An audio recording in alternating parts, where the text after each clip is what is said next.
Hey, hiring managers, have you ever gone into an interview and thought, I have a really good feeling about this person? Or perhaps the opposite. I don't know what it is, but something just feels off.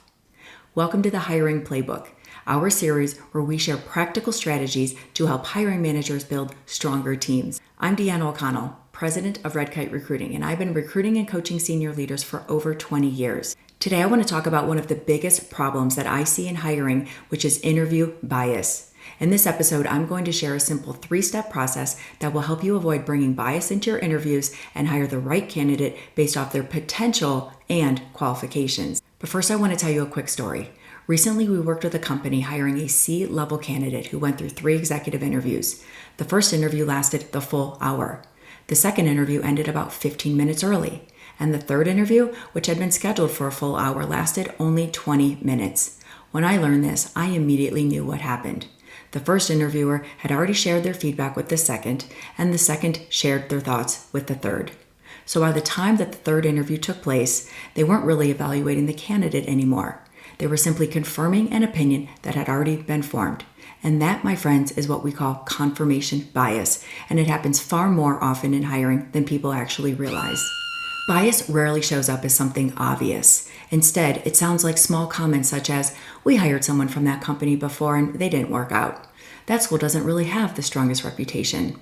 They seem a little young for a role like this, or maybe the opposite. I'm not sure they have the energy that we need for this position.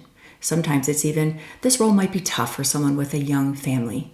Most people making these comments don't intend to be biased. One of the biggest reasons that bias creeps into hiring is that teams rarely define what success looks like before the interviews begin.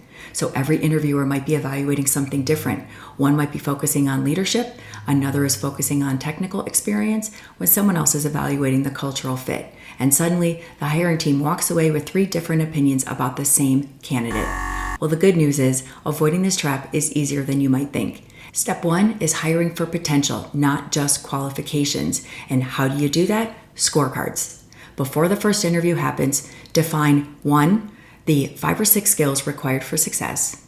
2, what great performance in the role looks like. 3, what failure in the role could look like. And 4, what this position could grow into for the right candidate. This keeps interviews focused on evidence instead of impressions. Many hiring managers say things like, they've never had this exact title, or they haven't worked in our industry before.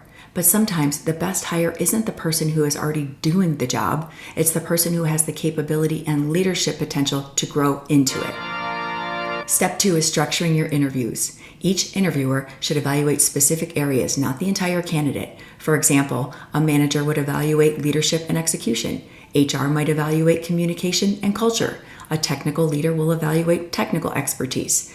This prevents everyone from asking the same question and then ensures that each interviewer focuses on a specific part of the evaluation. Step 3 is what I call practice decision hygiene. This is probably the most important step. Your team needs to resist the urge to compare notes until everyone has completed their interviews. Because once the first opinion enters the conversation, it can influence every interview that follows. So instead, each interviewer should complete their interview and submit feedback independently before the hiring team discusses the candidate together.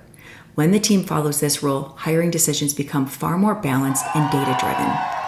When companies implement a structured interview system, 3 things are going to happen. They're going to hire faster, they're going to hire better, and they significantly reduce the risk of bias influencing their hiring decisions, which ultimately leads to stronger long-term hires.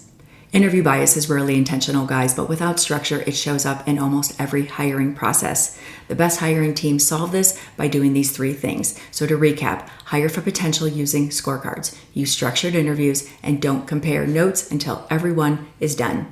Because when hiring decisions are based off of evidence instead of impressions, companies will consistently hire better leaders.